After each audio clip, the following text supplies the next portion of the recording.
views and opinions expressed on Xplorers Secrets of the Truth or that of their guests or contributors are those of the speakers and do not necessarily reflect the views or positions of any entities they represent.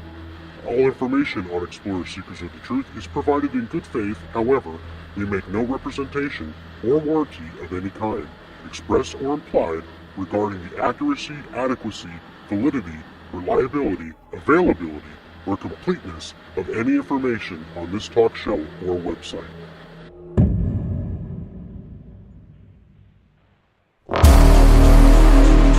From monsters and ghosts to otherworldly beings, join the Xplorers as they venture into the darkest realms, seeking the truth to what goes bump in the night.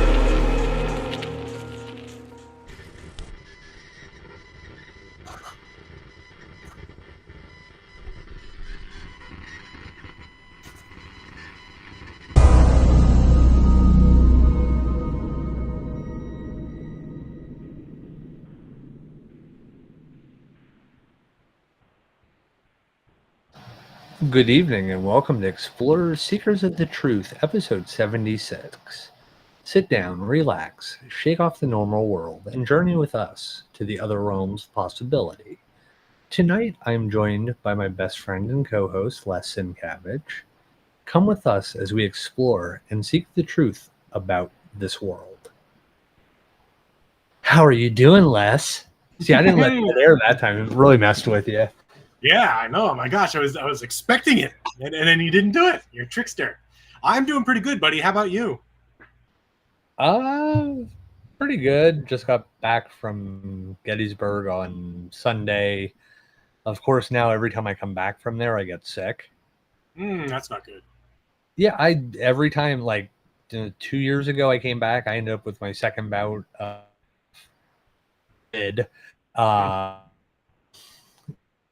This time I came back and had like last 2 nights flu-like symptoms, like waking up in the middle of the night just sweating, body ache, feeling miserable. Today I feel a lot better. Got done work and went and got a tattoo. So yeah, that's a good cure. All that exciting stuff.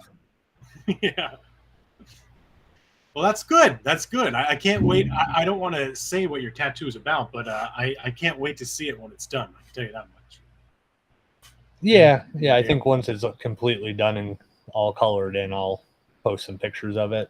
Mm-hmm. I mean, you might catch glimpses of it this evening too. Mm-hmm. That's true. There it is. Oh, man. Oh, I did find this awesome photo I want to recreate.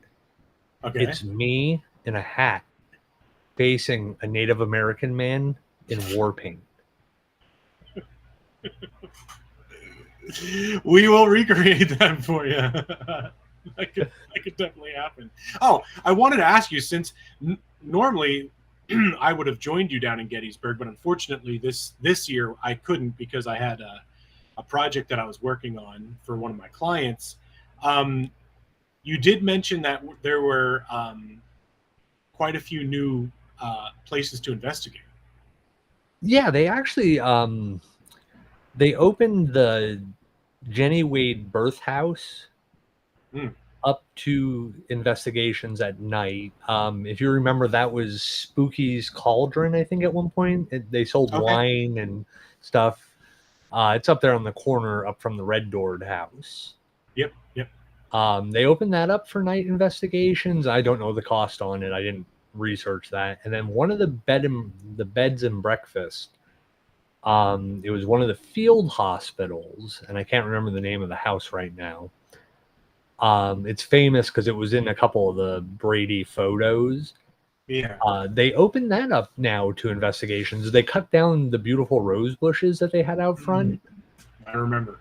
Yeah, they cut all those down, and then they do the bed and breakfast out there, but they also like have paranormal investigations now and tours and stuff. I mean, I think every business now offers a tour.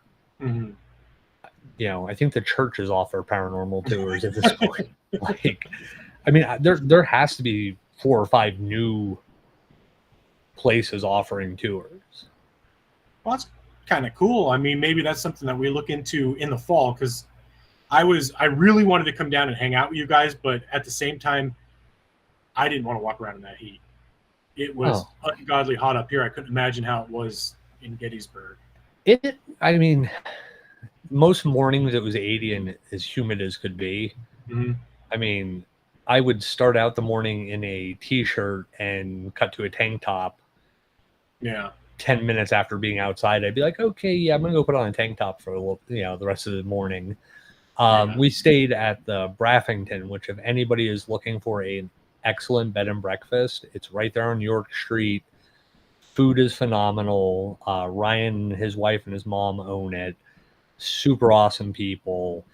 It is a Civil War era house, and most of the connecting buildings that you actually kind of stay in are all Civil War era. So that's awesome. If you know where the Little Drummer Boy is nowadays, where the gourd shop is, yeah, like one building or two down from that starts their bed and breakfast, and they have like the storefront is the Union Drummer Boy or something like that.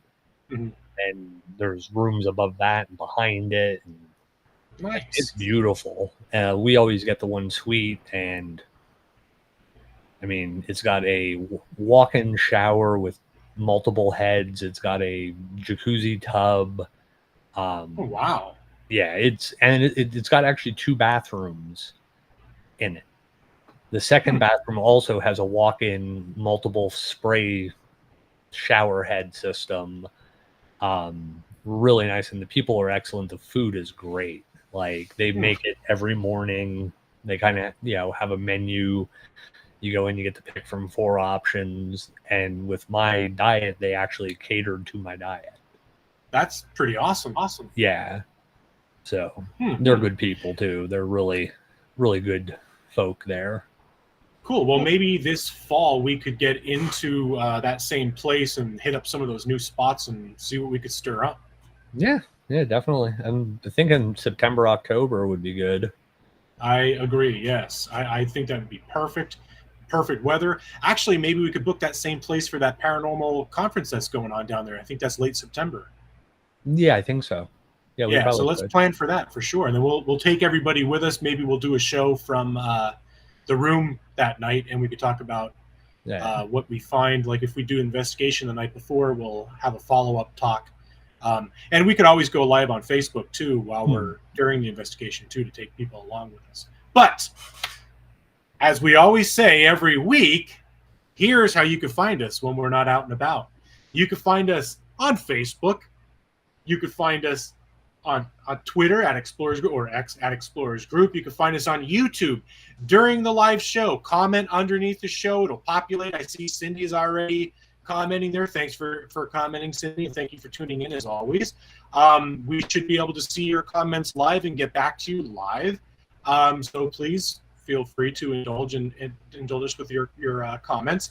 You could find us at our website, explorersgroup.com, which we got to update that bad boy. It's been stagnant for a while, but you can find some of our past episodes there as well, and some more information about us and what we do. So yeah, that's pretty much it. And while you're visiting us on YouTube and Facebook, follow us on Facebook, like and subscribe on YouTube. Oh, and we are also on all the major podcast platforms out there: Apple Podcasts, Google Play, Audible, Amazon Music, all that. So, and again, while you're there, please give us a 5-star review so it could help bump us up throughout the algorithm. So that said, Chad, why don't you tell everybody what we're going to be discussing tonight? So tonight we're going to talk about the Flatwoods or Braxton Monster. So let's journey back to September 12th, 1952. Most of us have heard of the Flatwoods Monster, yet there seems to be more to this story. A lot of things that we've been told over the years as fact, when people who witnessed it were interviewed multiple times over the years, they have come out and said some of these things that you guys keep reporting are not what we said. So we're going to get into that. We're kind of going to get that more of the story tonight. We're going to cover the basics, but kind of dug up some cool stuff, and I don't know if you had a chance to find that book, the link that I sent you. You sent me the link, but I wasn't able to put it in. I'll put the link in the show notes later, everybody. There's a really great book that Chad found that we're going to be talking a little bit about. After Chad fine-tuned the show notes, I was reading through, and I was like in awe with some of the stuff that he had found, and I'm really excited about tonight's show. And as Chad had mentioned, the Flatwoods Monster is also known as the Braxton Monster. So these stories, a lot of these stories take place in Braxton County, West Virginia. Just a couple facts about the area. Braxton County is located in the central part of the state of West Virginia. And the county was formed in 1836 from parts of Lewis, Kanawha, and Nicholas counties, and named for Carter Braxton, a Virginia statesman and signer of the Declaration of Independence. Mm-hmm. And according to the U.S. Census Bureau, the county has a total area of 516 square miles, or 1,340 kilometers squared, of which 511 square miles, or 1,320 kilometers squared, is land, and about 5.5 square miles, or 14 kilometers squared, is water. I just love throwing in kilometers squared because... Well, you had mentioned before that we do have listeners and followers in other countries, so they all follow a different measure system. So why not? So yes, thank you. God, did we just lose Chad again? It would not be our show without Chad. Chad, try and log back in. So Chad had mentioned before, we'll start off with the description of the creature in question, then we'll move on to the stories and of the sighting. So the Flatwood Monster was also known as the Braxton County Monster. Oh, Chad is back now. Let me bring him in, ladies and gentlemen. I apologize. Okay. Let's get him in here.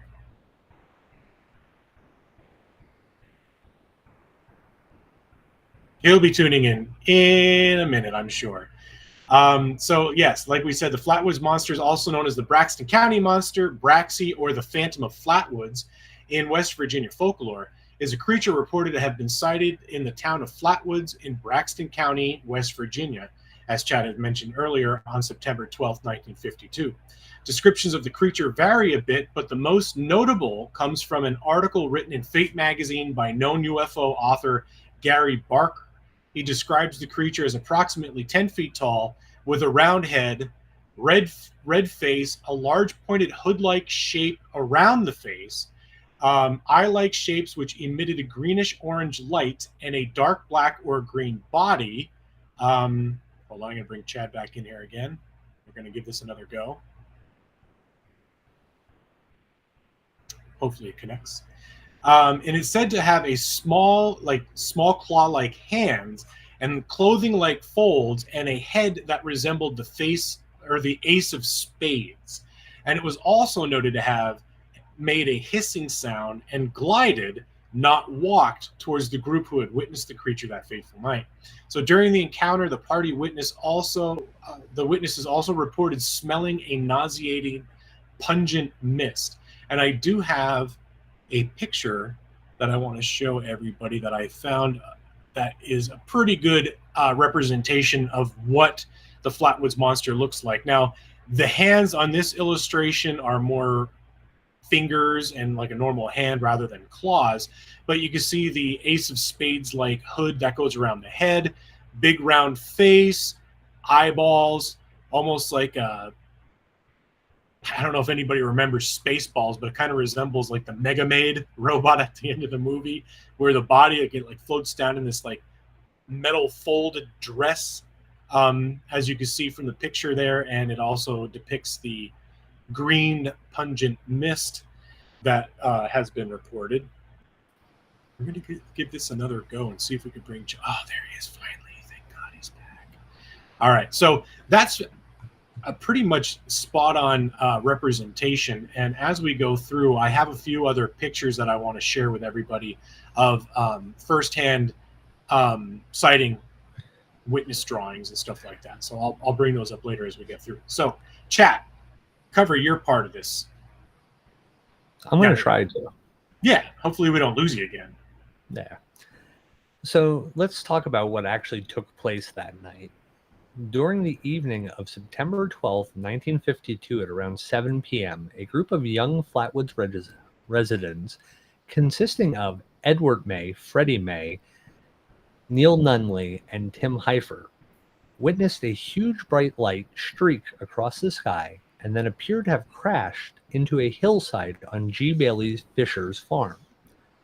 Naturally, curiosity got the best of the boys, and they ran to the hillside to investigate. Upon passing the Mays' house along their way, they stopped to tell their mother, Kathleen May, which then prompted her to call National Guardsman Eugene Lemon and his family dog to accompany them, her, and the boys, to the site of the crash. A pulsing red light was seen as they approached the crash site. After shining the beam of their flashlight up the hill, the group witnessed the terrifying sight. Again, it goes back into it was a 10-foot creature with a head shaped like the ace of spades, with what appeared to be a dark metal dress draping down its lower half. Its hands appeared to be twisted and clawed, and what they could only assume to be eyes glowed an eerie deep orange color. Now, what was most notable about this creature was reported to levitate several inches off the ground. And once it got noticed the witnesses, it hissed and quickly glid towards them. This obviously sparks their fight or flight response, to which they chose flight, which, I mean, you got a 10-foot alien coming at you, you're probably running. A 10-foot alien in a metal dress. Yeah. And that was also when they had noticed this pungent mist emanating from around the creature. Yeah. Well, May and Lemon filed a report to the local authorities that night, who then went off to do their own search of the area, only to come back empty-handed, of course. And though what I found most interesting is the fact that some of the members of the original witnesses suffered throat irritations, vomiting, nausea for several days after the sighting. Now, of course, these claims were passed off as side effects of mass hysteria, but what I find most intriguing is these are all telltale signs of exposure to mustard gas and radiation. Mm-hmm. Yeah. Now, one of the other odd things is the local sheriff's department had their deputies, and the sheriff had been out actually investigating another alleged, what they considered a plane crash in the area. So immediately, they weren't available immediately. Now, they did return and search the site reported where the monster was reported, but saw, heard, and smelled nothing. And this comes according to Barker's account the next day. Well, which is odd due to the fact that A. Lee Stewart Jr. from the Braxton Democrat claimed to have discovered skid marks in the field and an odd, an odd gummy deposit. And of course, which were subsequently attributed by UFO enthusiast groups as evidence of a saucer landing. Mm-hmm. Yeah.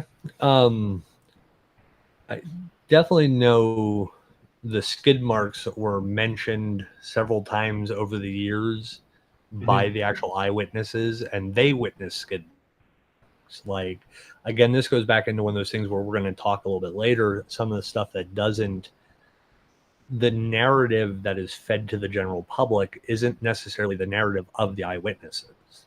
Right. So now, former newspaper editor Holt Byrne said newspaper stories were carried throughout the country, radio broadcasts were carried on every large network, hundreds of phone calls were received from all parts of the country. National Press Service that year actually rated it the number 11 story of the year. Wow. So this thing had legs. Like this was a serious consideration in 1952. Yeah, so on September 12th, the September 12th incident was not the only sighting reported that took place. That same night, as well as the day after, more reports were made. Another sighting of a creature by Mrs. Audra Harper, similar in description to the Flatwoods monster, was reported not long before the sighting on Fisher's farm. Harper claims to have seen the monster while walking through the woods near her home, near the town of Heaters. which is about 5 miles north of Flatwoods. Harper and her friend were walking to a nearby store. They took a shortcut through the forest instead of walking the road, which would have increased their trip significantly. About a half mile into their trip, they noticed a ball of fire on one of the hills they were passing. Harper dismissed it, assuming that one of their neighbors was fox chasing. When she glanced back, she saw the fire had vanished, and in its place stood the tall, dark silhouette of a man-shaped figure. Terrified, Harper and her friend ran away. So now we jump ahead to the next day on September 13th. About 20 miles south of Flatwoods near Strange Creek, another sighting took place. Reportedly, George and Edith Snitkowski and their 18-month-old son were driving through the rural area between Clay and Braxton County on Route 4 when their car suddenly died. Mr. Snitkowski attempted to restart the car to no avail. It was nighttime and the road was deserted. While the Snitkowskis were trying to decide what to do, a foul, sulfurous smell filled the air and their baby began to cry. A strange bright light filled the darkness, and the couple witnessed a 10-foot-tall creature hovering in front of their car. The description is similar to that of the original sighting, except the monster was not wearing what it was presumed to be, its spade-shaped hood. Instead, its head was reportedly reptilian and bony. The creature dragged its lizard-like hands across the hood of the car before drifting away into the woods. And as soon as the monster was out of sight, the car restarted and the couple sped away. Snitkowski would later give his account for Mail magazine in July of 1955. These stories have become eerie folk tales, creating fascinating culture in the small towns around the county. And an ice cream shop they called The Spot opened in Flatwoods, offering a photo op with a painted iteration of the monster. There was a museum dedicated to the monster. Stories operates in the town of Sutton, a few miles south of Flatwoods. 5 huge chairs built and painted in the monster's image have been erected around the county. So you can clearly see how the monster has made an impact on the rural community. Yeah, it's definitely very strange. One thing that I thought was kind of weird is, and I think we might talk about this a little bit later, but the fact that they saw this creature without that spade hood with the reptilian face. Mm-hmm. My thought from the very beginning was this was more or less like a spacesuit. Mm-hmm.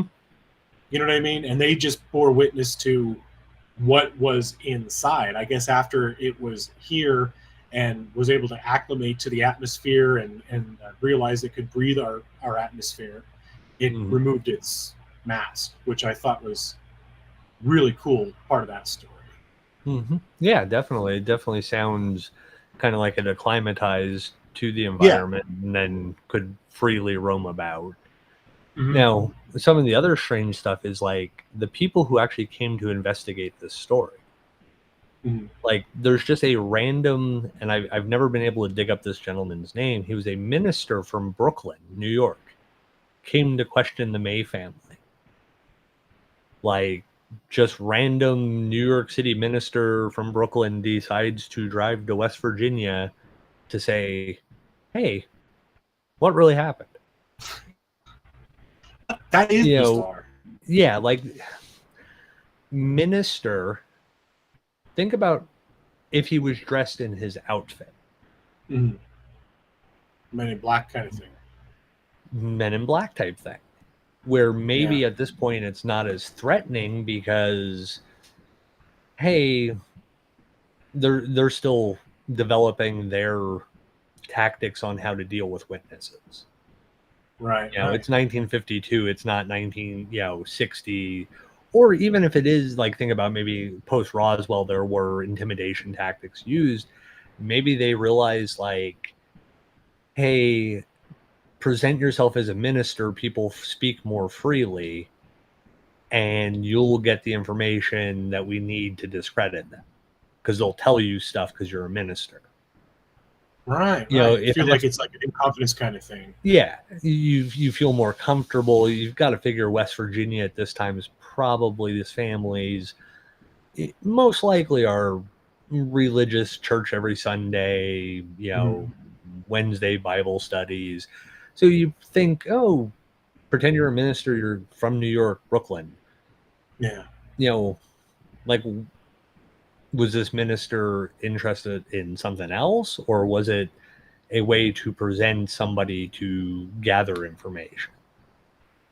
That's a really good point. Yeah, it kind of, when you think about a minister, black, suit, black pants, white shirt, black collar, is it maybe just an easy way to slip the men in black into this situation without drawing the attention? Because, even though doesn't become a popular term until the 90s, all these people report these conversations, dating back to Roswell, with these quote unquote government agents who never really identify themselves. Yeah. They, flash a badge quick and you can't really see what it says. They're in a government car or what appears to be like a government car. They ask questions, they make statements, and then they kind of leave with that ominous, hey, you might want to knock this shit off or something's going to happen. Right, right. But yeah, I just thought about that a little bit as something that tactic that would work. You send somebody that would have these people's confidence right away. This person also being church folk, probably a minister is going to be the first person that could say to them, hey, you might not want to talk about this after this. You might want to just, for your family's sake, for your religious beliefs, or, play on the weakness or the sympathy that like a minister or something like that could generate in a person. I mean, weakness is probably a bad choice for the, wording, but, play on that integral role of their religion, community, and all this. It's a passive aggressive fear tactic. Yeah, like you have somebody that they're going to listen to quicker. Like random government agent. This is West Virginia area.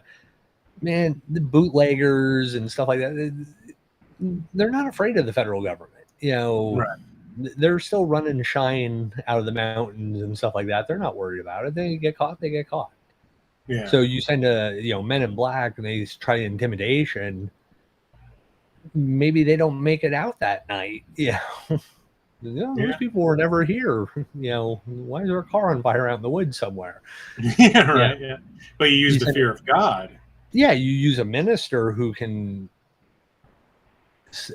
offer aid, support, and think about religion and what God says, and then all of a sudden these people are kind of like, oh yeah, well maybe we didn't, or maybe this happened instead of that.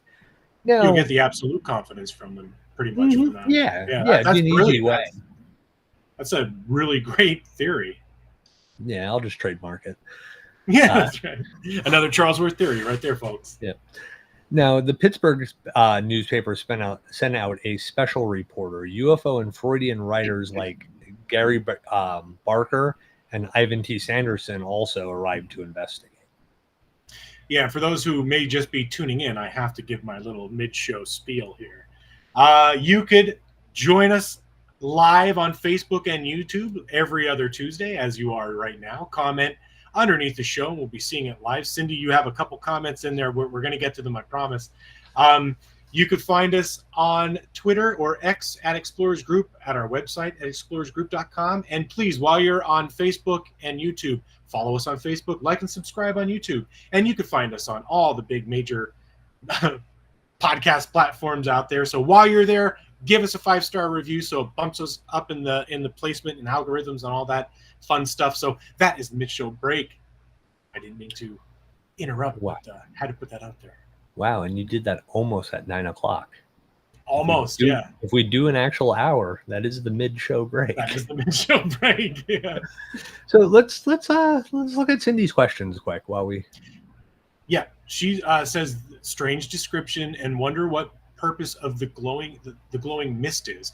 Again, that kind of makes me think of the radiation aspect, because one of the biggest things that is talked about, or one of the biggest things that are found around supposed UFO landing areas, are high levels of radiation.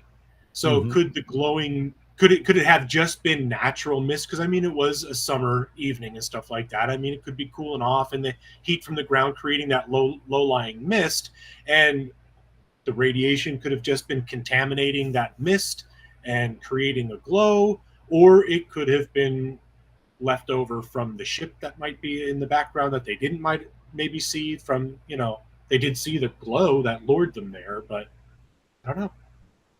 What are your thoughts? Are you frozen? I'm froze. Oh, there you are. Now you're unfroze. Oh, you were froze. I don't get this program. No. Yeah, definitely. I'm going to offer some stuff up, and then when we talk about the next part of this, some stuff from the eyewitnesses may or may not explain some of the issue with the fog and stuff like that. The radiation. One or two of the boys who witnessed this were still alive, like 5 years ago at least. Mm-hmm. So I don't think there's any real long-term exposure to radiation. I don't remember any of the witnesses dying from any rare forms of cancer, leukemia, something like that. Right. But I mean, different doses, different levels. Maybe it's not as much as some other sites, because other people have had radiation burns, and Cash Landrum, like, they were burned from touching stuff. So now this next part we're going to actually look at is, and I got this a lot from some eyewitness testimony, is a non-biological probe. So this comes from an eyewitness account. The main UFO moved off to the mountainside pear orchard. As the main witness group, because at a certain point, the witness group actually splits into two. A couple of the younger boys stay behind at a fence gate where they can still see where the people are and what's going on, but they're yards away from it. Right. And this was at the point where they started to notice this mist and people started coughing and stuff like that. So these other boys stayed back. Mm-hmm. And, the main group starts approaching the light in the field. And this is when the low lingering fog that smelled like sulfur started, along with a sound of something like a low thumping beat on a bongo. Like somebody just low thump on a bongo drum could be heard at this point. And this is also, as the group starts up an incline, they notice there was like no animals in the area. No birds. Now you think about it, it's maybe 7:30, 8 o'clock, September. It's probably already starting to get kind of dark. It's darkish. But you would still have animals, bird sounds, different things like that. They notice there's nothing all of a sudden except for this low drumming on a bongo. Now, one of the neat things about this is they've went back. It was an Indian summer. So it was very warm that night. Fog would be hard. Naturally occurring fog would be hard because of the warm temperatures. Right.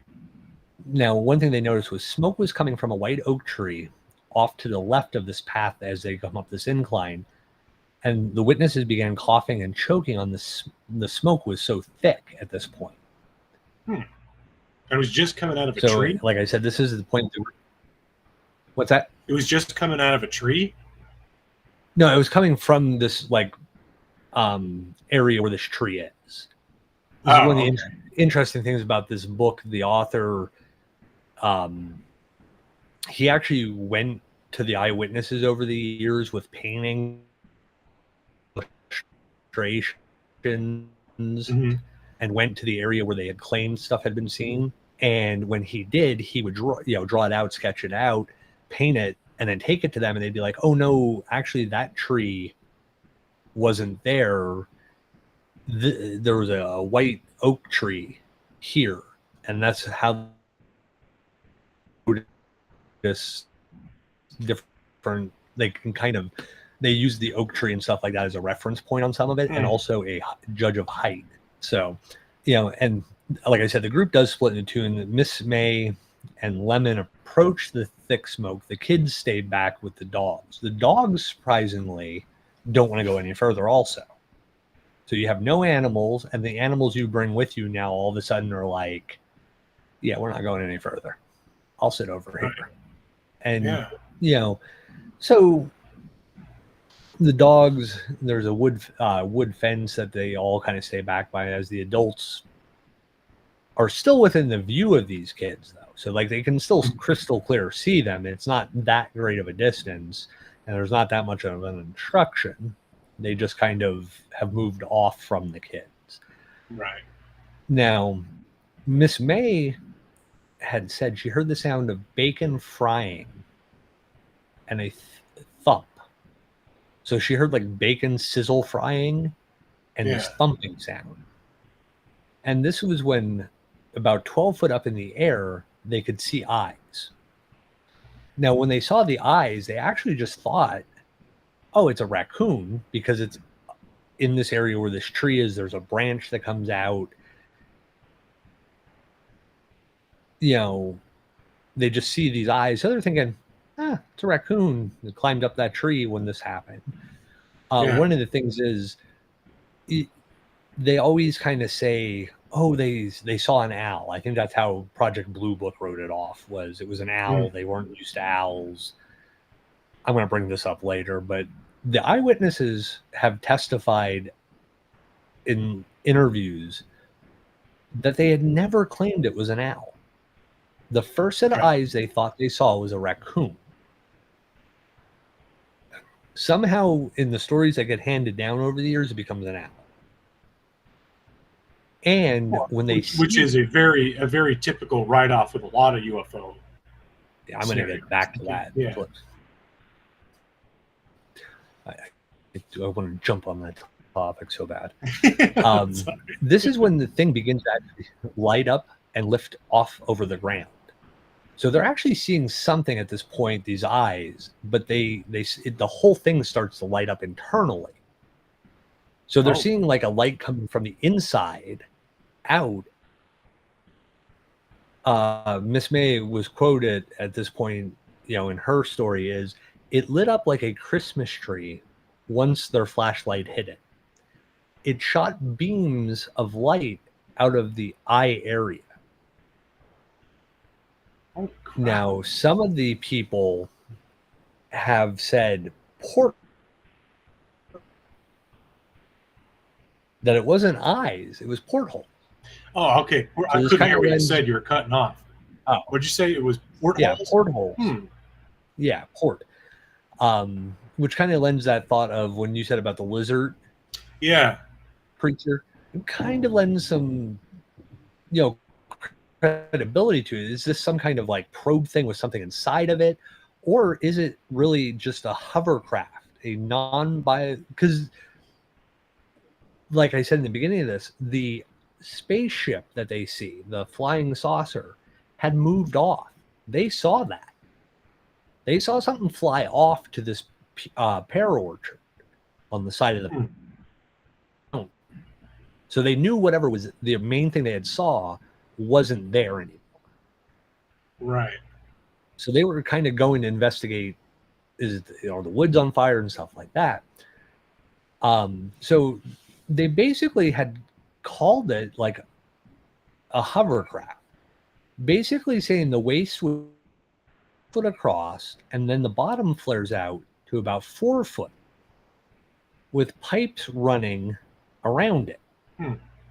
So these pipes, they said, are approximately about 13 inches round. Okay. So kind of some kind of support system, some kind of cooling system, whatever. Now it also does taper up towards the top with antennas around the shoulders.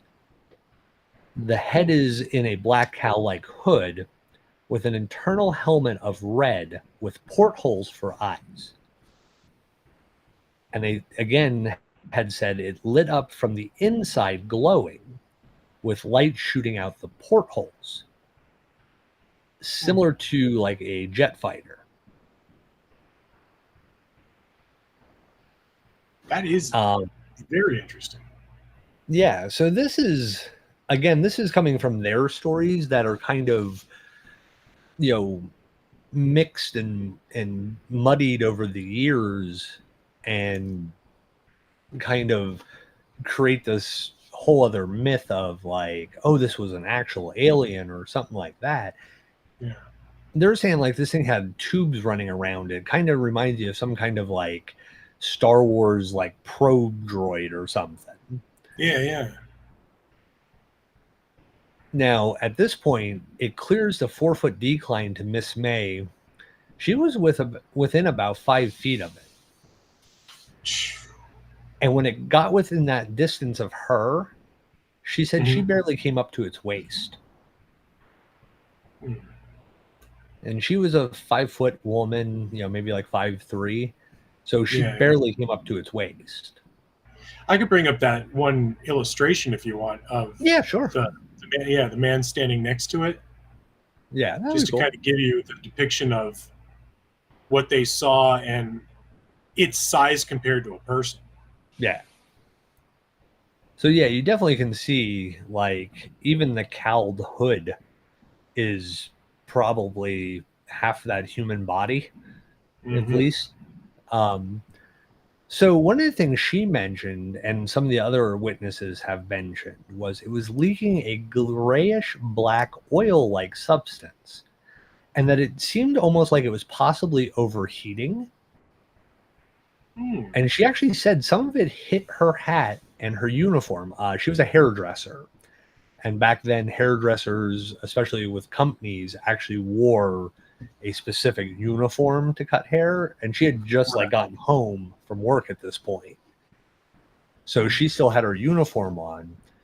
Some of the other witnesses actually got hit in the face and hair with the oil or oil-like substance. Yeah. This point is when they ran down the wagon path, and basically in later interviews, all the people said that Miss May jumped a 4-foot fence in one stride. They were that frightened of what they saw. She just hurdled a 4-foot fence. Now, like I said, this woman's probably like 5'3", 5'4", maybe 5'5" at best. She hurdled a 4-foot fence. Some of the kids like ducked through the fence. Other people like climbed over it. They said she hurdled it. Jeez. Now, one of the other things they said, the head was wavering left to right, and it kept looking out into the field for something. Almost like it was looking for the ship to come back and grab it quick, or, something like, yeah. And it was like, yeah. And get back to those skid marks that we had talked about earlier. At this point in the year, the grass was like waist high in this field. But it had been knocked down by something. And one of the things they suggested was it was the propulsion system for this probe had actually, or the ship had actually flattened out the grass in this area. And again, it looks like legit 2 lines, not just flat like somebody drove over it or drug something over it. It's like 2 separate lines. And this is way before people were talking about crop circles and UFOs. Yeah. So you definitely get into this, different mindset with this. And when you start listening to the actual eyewitness accounts compared to the generalized story that's been printed and reprinted and talked about and been on television shows and stuff like that, when you start to actually look at some different accounts, it becomes a lot different of a story. It's not just this kooky West Virginia story all of a sudden. It's right, yeah.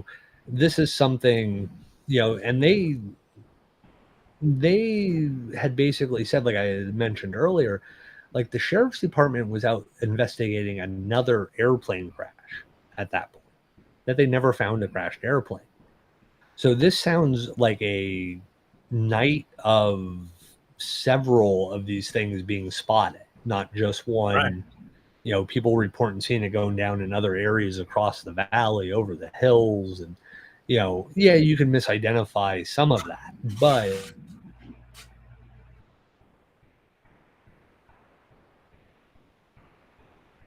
Are you frozen? I think you froze out. Oh, now you're back. oh, okay. So, people that couldn't see the Bailey Fisher farm topographically aren't going to report seeing it go down, miles, 5 miles away, 6 miles away, saw it go across the mountain and land up on the mountain. They're going to report, oh, I saw it go down over this area, or Right. it was going down over this area. The police aren't going to be 5 miles away in a different direction looking for this object. Right.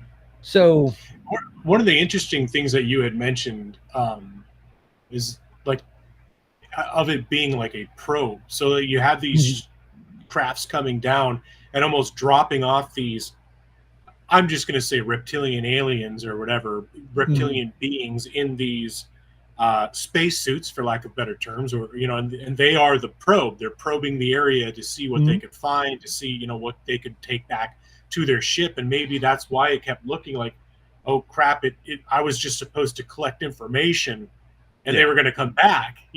Are you coming back? But here I'm spotted by these, terrestrial beings on this planet, and I'm found out, because to this person, they don't know if we're dangerous or not. I mean, they're probably just as terrified of us as they would be of it, So I just think it's kind of interesting when you said about that with it being kind of like a probe, and that was like the kind of like the exploratory machine that this creature was going about to collect the data that it needed, which is pretty cool.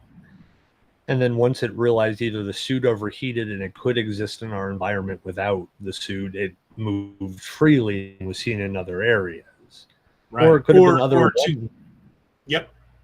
Yeah, once they sent down these probes and they realized, like, oh no, this atmosphere is conducive to our being here. Yep. They went out and started looking in other areas, miles away and stuff like that, and just happened to stumble across the car, and maybe they use some kind of technology to kill the car to kind of get like an idea of like how do they propel themselves. We hover and have this lighter than air system, and they seem to be on the road and moving. Well, they wouldn't know what a road is, but they using words we all understand, they stop the car, and kind of when they stop it, maybe it was scanned, and then the thing was like, okay, well, I'm going to let them see me to see how they react. Maybe they had some kind of scanning system that scanned the humans that saw them, or they heard the baby crying and didn't, maybe their species doesn't cry, and it's a scientific mission, and they're like, well, what is that? Why does it do it? Like, it looks like one of them, but small, and it doesn't seem to have the same functionality of the big ones. And, so, I mean, reptilians, don't reptiles come from eggs that are usually hatched outside the body? So, and a lot of them are left without the parent, you know what I mean? Like sea turtles, they just crawl out and take off, So now conspiracy theories of what the monster was called, or what it could be, began to pop up as the story gained traction in the news cycle. And some of the theories suggested it was kids just pulling a prank. But now you have two adult eyewitnesses.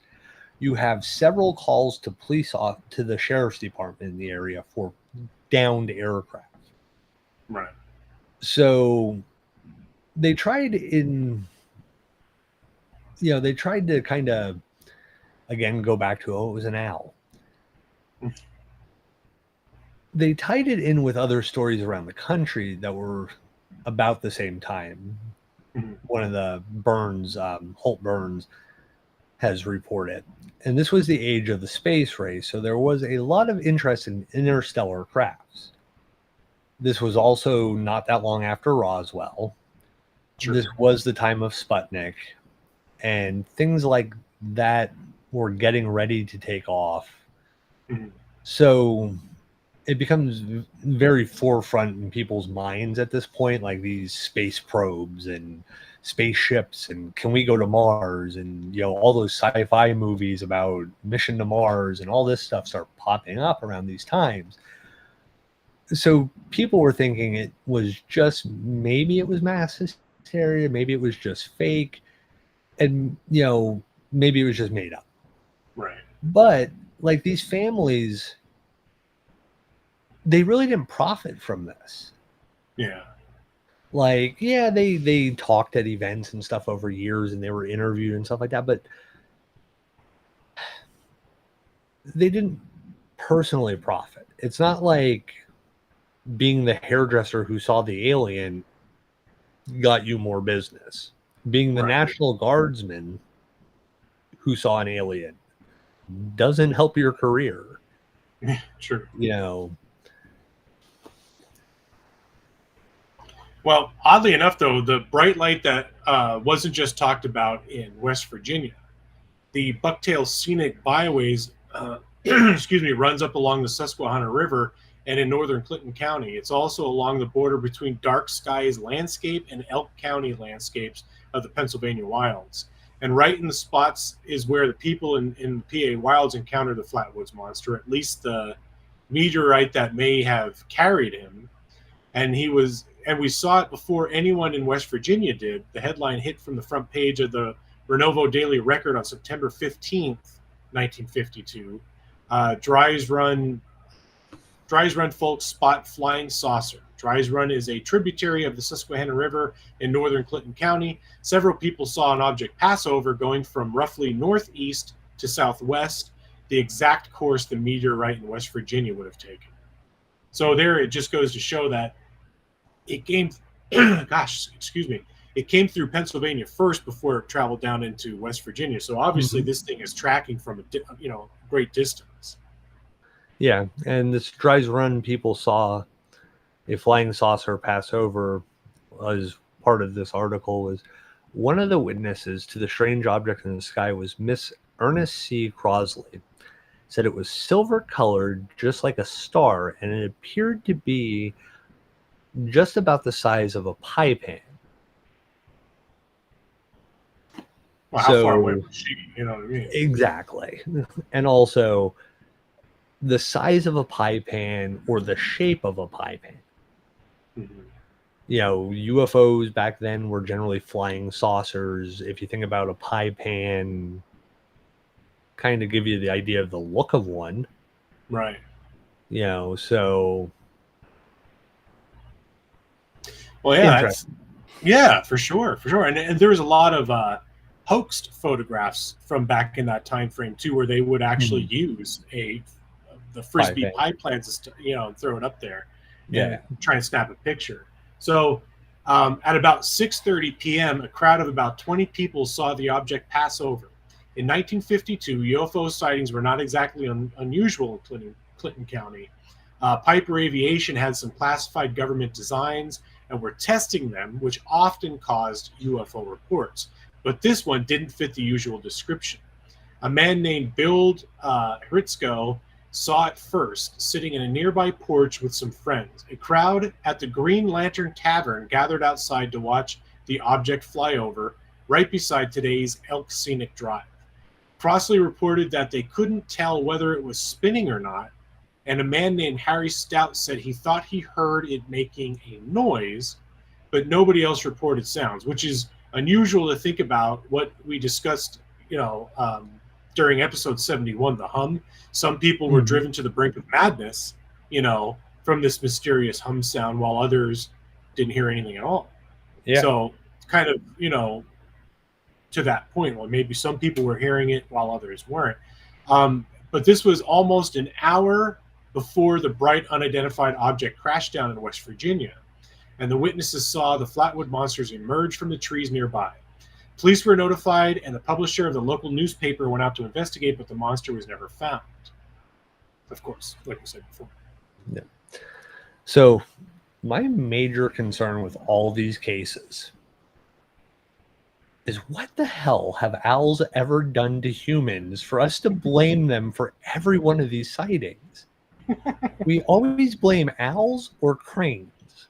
Mm-hmm. Like, first of all, it's always in country areas too.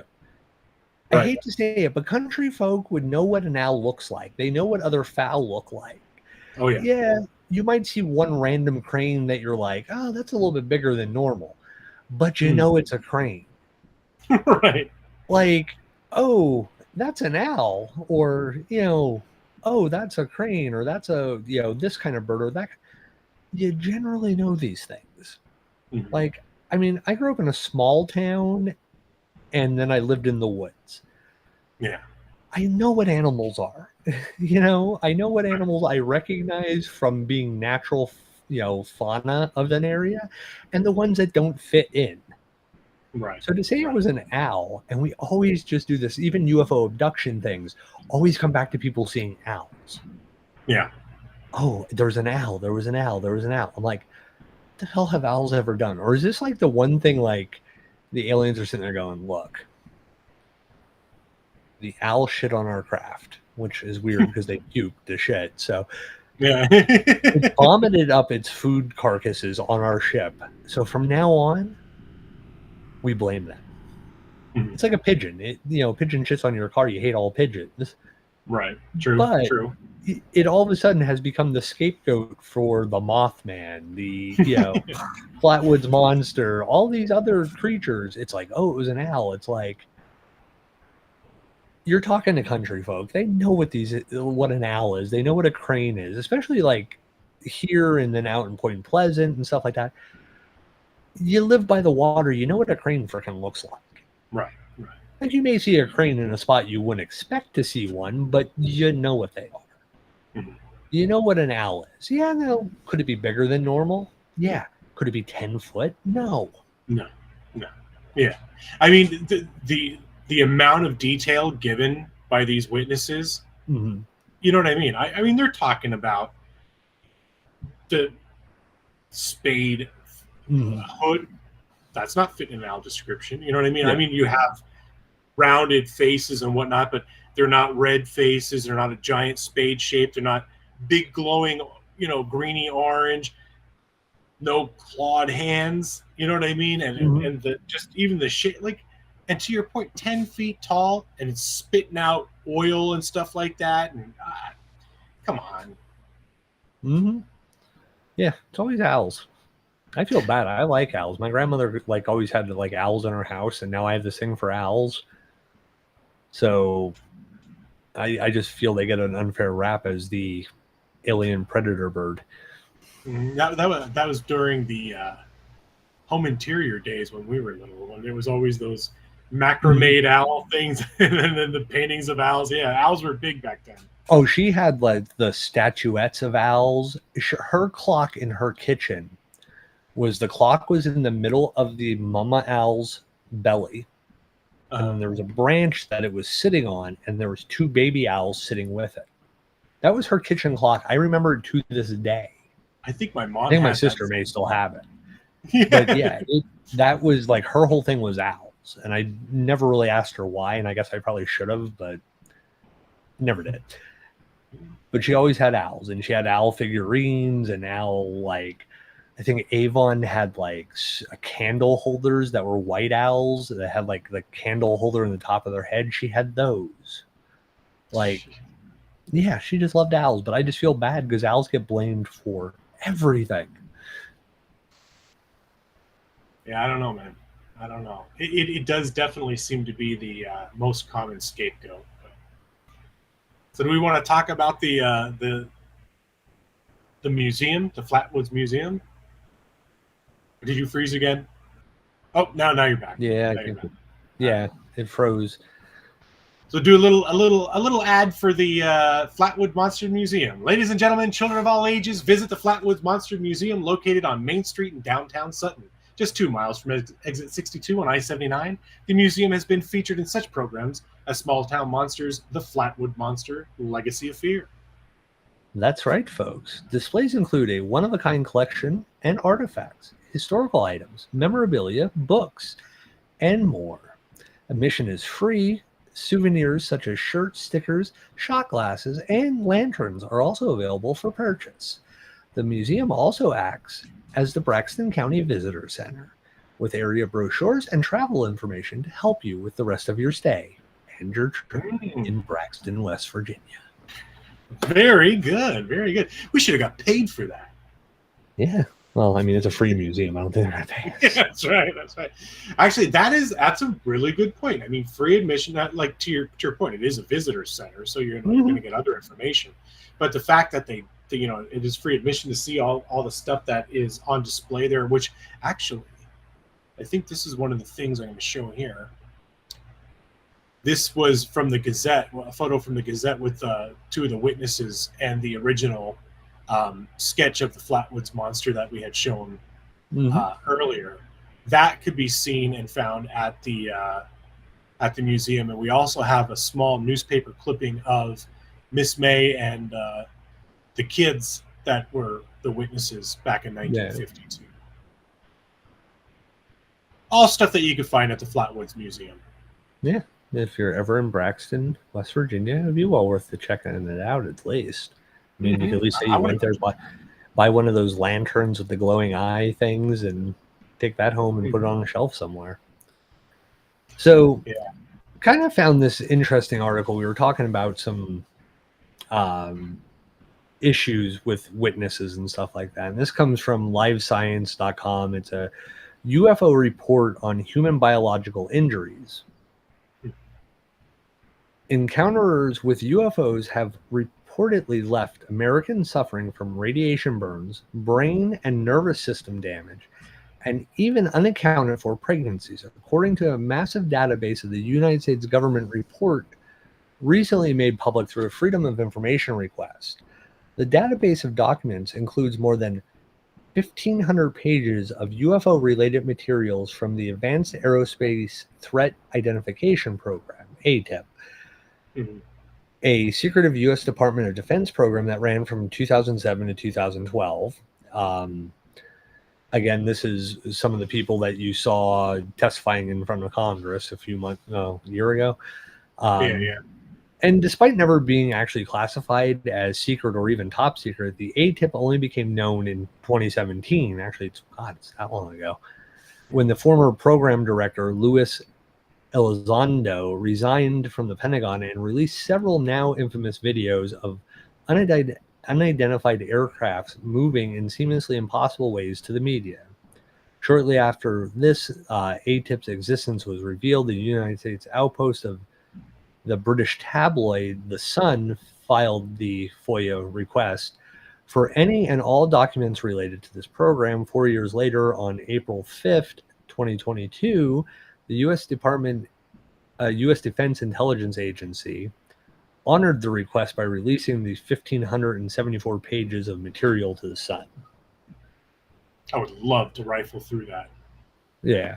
Now, according to The Sun, the cache of documents includes reports on biological effects of UFO sightings on humans, studies on advanced technologies such as invisibility cloaks, and the plans for deep space exploration and colonization.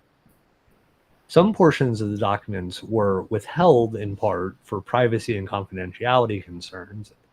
ATIP told The Sun one standout document from the collection is a report titled Anomalous Acute and Subacute Field Effects on the Human and Biological Tissue, which is dated from March of 2010. The report describes alleged injuries to human observers by anomalous advanced aerospace systems, some of which may be a threat to the U.S. interest, according to the document.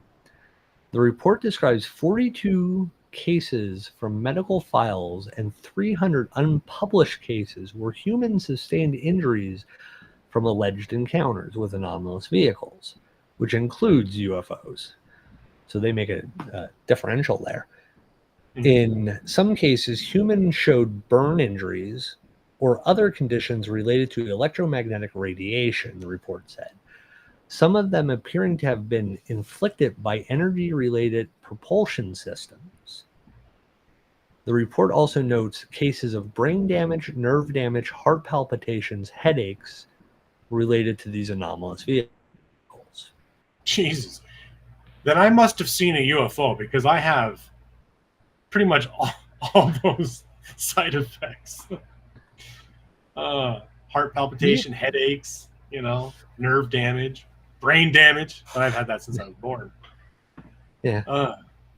So Well, No, go ahead. Go ahead. No, go ahead. Ask your question. I'll help you. I was just going to say one of the things that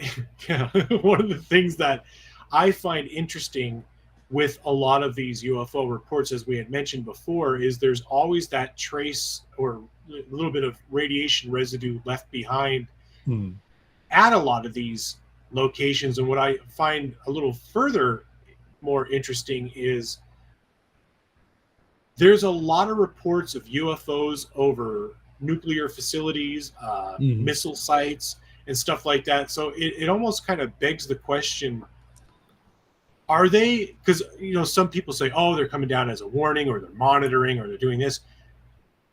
Is that a monitoring system or a precautionary on their part, or are they coming down to try and recharge their batteries? Well, I mean, if you think about like some of the theories on the pyramids were built as energy portal devices, like they could generate energy through these different things.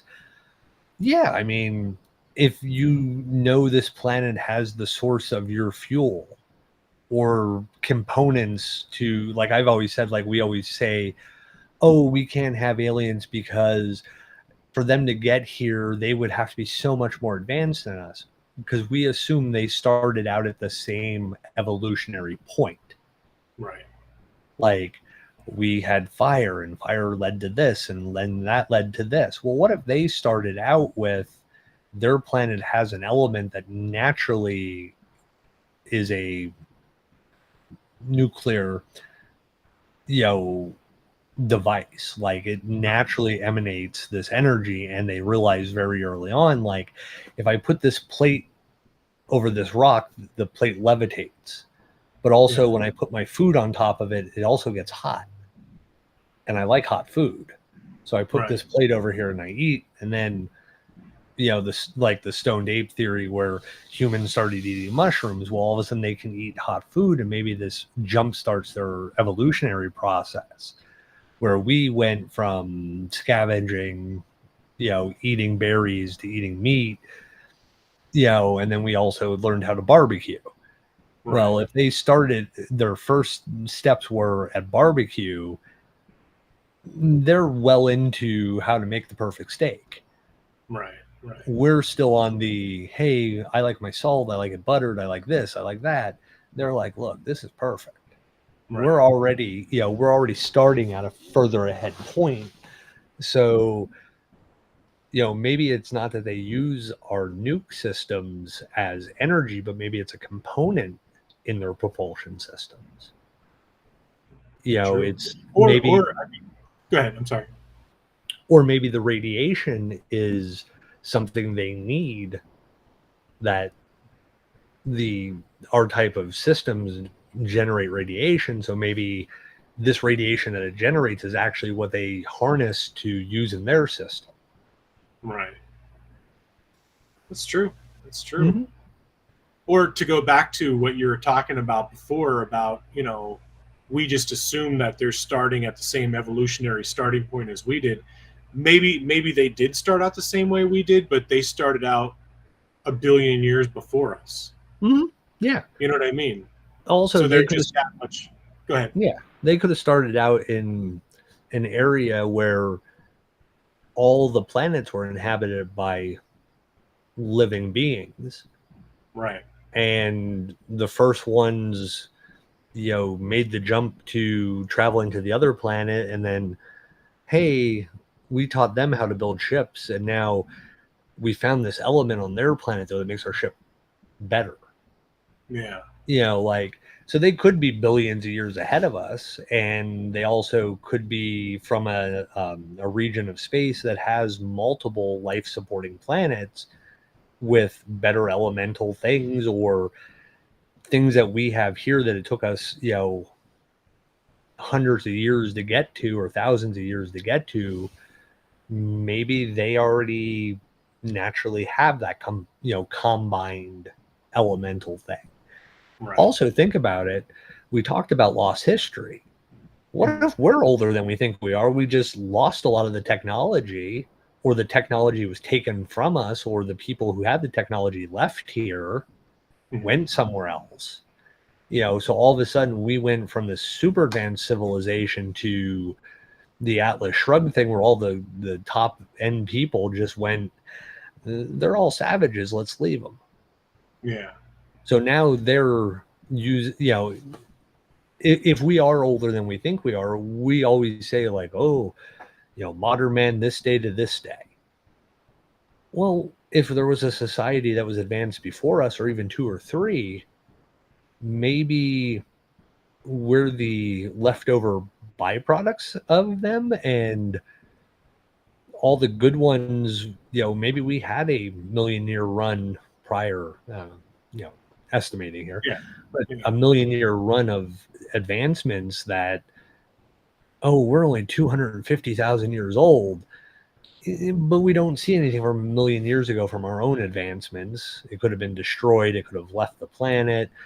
You have all these cultural myths of the where are you guys from? Oh, we're from this, this outer space, or this star cluster, the doggone people, stuff like that.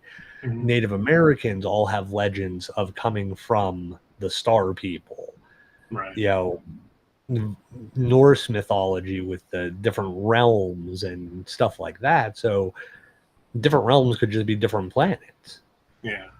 And I was just reading something online about that, where like humans on Earth are one of 22 different human species throughout our galaxy, and supposedly we are one of the not as evolved species. I'm struggling to come up with the right term here, but basically we're not nearly as advanced as the other 22, but the other 22 are well aware of us, but we're not to a point yet where we're going to be integrating, kind of like what you're saying, where it might have been these cluster of planets that had advanced life, and they all kind of interacted and worked together, and well, you have this, well, this will work with this, and now we could do that, but we haven't gotten to that point yet. But if you think about it, with all the stuff that's coming to light now, it's almost like we're being prepped for that next step. And it's funny that you mentioned the ancient civilizations, where it's always like, our species would get to a point where we're so advanced, and it would be a collapse of a perfect society, and then it's kind of like start all over again, kind of like the collapse of Rome and all that stuff. Like they were doing LiDAR scans down in South America, and basically the entire Amazon rainforest was a metropolis. There's all these pyramids and cityways and roadways and all this stuff underneath the vegetation. It's almost like the jungle, because it was so fertile and farmed and all that stuff, the jungle was a byproduct of that society's collapse, and it just grew over it. So the Amazon rainforest is essentially man-made, because it overgrew from the culturing or the cultivating of that society. So, and that predates everything that we know about, because we're just discovering this, and it is thousands of years old. Yeah. Oh yeah, there's definitely, like, we made a case for civilization before the stated date of civilization. There's definitely evidence, 50% believe it, 50% don't, but there are things out there that we can't go and just say, oh, that's natural, that's nature made it that way. Well, nature doesn't. The soil in the Amazon is actually a byproduct of engineering. Mm-hmm. That's what people don't see is it is actually a made soil. Now, how does some ancient group of people that doesn't know components of dirt? They just know dirt. Red dirt, brown dirt, white dirt, black dirt. It's dirt. Is dirt. Like, I plant here, it doesn't grow. I plant there, it does grow. But somehow they figured out how to combine different types of soils that are rich in this, rich in that, rich in this, and this other one's rich in the things this one isn't. And they made a soil. Like, the Amazon is an actual, like, science experiment, like you were saying. Mm-hmm. It's like a science experiment because somebody created the soil that they've found doesn't happen naturally. They haven't found it anywhere else. And it is clearly shown that it is bio-combined soils. And the soil now is a completely different type of soil. And it's even different than other parts of, like, Brazil. Yeah. Like, the soil isn't the same, doesn't have the same elements even. Yeah. So, well, I think that was... Go ahead. Go ahead. No, go ahead. I was just going to say, there's also all the... I mean, this is going way out on a conspiracy theory kind of a wing here, but there's also things that I was reading about. Like, we talked before about the Anunnaki, about this race of giant alien species that came to Earth and basically produced the human race with a little bit of interbreeding and hybridization. There are some stories that I've been reading, like the Anunnaki, the Egyptian gods weren't exactly gods. They were alien races. Now, these were all like giant alien races, because if you look at a lot of the depictions, hieroglyphs, because you look at these megaliths that they're unearthing in ancient Egypt, or in Egypt, they're hundreds of feet tall, right? But yet in the hieroglyphs, they show a person standing next to one of these things, and it's the same height of this person. Then they show these same depictions of these people with the stick with the counterweights carrying these blocks, right? Well, then it shows these same blocks next to a normal person, which these blocks are like the size of a 2-story house that they're using to build these pyramids with. But yet the previous depiction showed this person carrying 2 of them like it was nothing, standing next to these megaliths like it was, a 6-foot-high megalith, And the odd part about it is they found these same kind of depictions in South America, Egypt, all these places all throughout the world that are nowhere near each other, but it's almost identical in the depictions. And we talked about that in that History's Mysteries episode. But I just find it so fascinating. And again, this is going way out on a limb, but supposedly and this was just one story that I was reading about, the Anunnaki fought the Egyptian gods like Ra and all that stuff. I guess there was a battle over the land, the people. They wanted the control and blah, blah, blah. And it was this alien fight. And because ancient Egypt was a lush landscape. There was water, there was vegetation, there was farming. It was not. It wasn't a barren desert like it is now. But how did it become like that?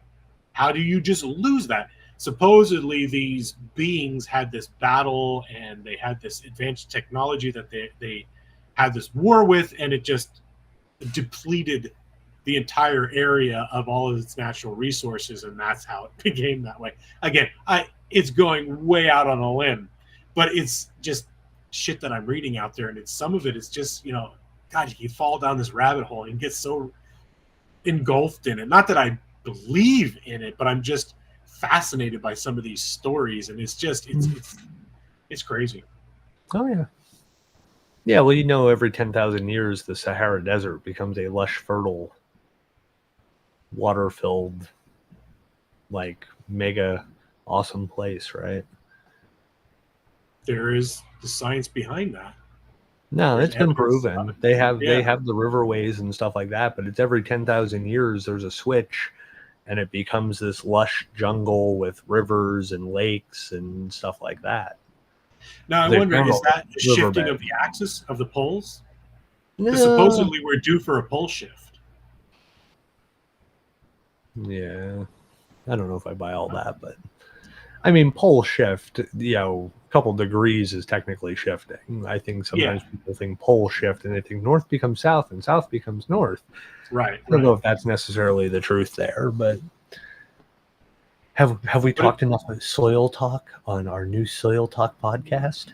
Yeah, talking soil. All the things you need to nitrate your ground. Next, we'll be talking about grounding, walking barefoot on nature.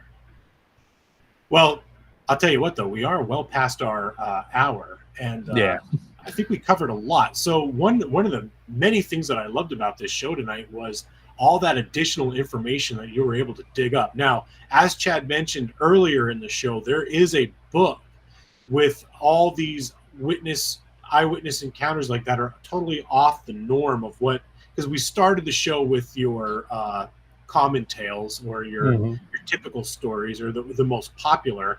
But Chad did find a lot of other information, and I will be sharing that. I'm getting some links put together for Amazon and stuff like that we will post underneath the show later on Facebook and YouTube, hopefully. So I'll probably get those up there probably within a week, hopefully, because we've got stuff going on that's going to take me away from it right now. But we will have it up there, and I'll let everybody know. So keep your eyes peeled for that. I just want to thank everybody for tuning in tonight because, I think this was some interesting stuff that we found out today about the Flatwoods Monster. And Cindy, you were commenting like a champ as usual. And Corey Tom actually had a pretty funny post out there that says, whatever that thing is, in reference to the Flatwoods Monster, let me see it while I'm camping. I'm peeing myself, and my soul is getting yeeted straight back to the spirit world. When I saw that, I actually when I read it while we were doing the show, and I was trying to fight back a laugh because that was funny. I enjoyed that. Thank you for that post, Corey Tom. It was very amusing. So that said, we thank everybody for tuning in, and you can find us on Facebook and YouTube. While you're there, follow us on Facebook, like and subscribe on YouTube. We go live every other Tuesday. You can comment under the show, and we will hopefully see it, because sometimes we don't. But if we do, we will comment and get back to you as best we can. You can find us on Twitter or X at Explorers Group. You can find us at our website explorersgroup.com, and on any other major podcast platforms out there. And while you're there, we just ask that you please give us a 5-star review so we can move up in the algorithms and the rankings and all that stuff. Chad, thank you so much for helping me put this show together tonight. I loved it. I think it was a great show. And just thank you for being you, man. I love this ride with you. Yeah, man. Thank you for putting together all the stuff you put together for the show also. Yeah, I actually contributed this time. Yeah, you do your part. But yep, everybody, I hope you all have a good week, and see you next time we do a show. Yeah, that'll be in 2 weeks, which will put us at where are we at now? We're the 16th. July 30th is what we're going to be shooting for. Don't know what the next topic is going to be. If there's anything anybody would like us to talk about, shoot us a message on Facebook or comment on YouTube or reach out. Don't send us a message from the website, because that is actually the messaging system on that is down. I got to work on that, so I do apologize for that. But Facebook, YouTube is the best way to get in contact with us. Let us know what you'd like to hear us talk about, and until then, we thank you all for tuning in, and we hope to see you next time. So on that note, have a good night, everybody. And Chad, good night, my friend. Good night.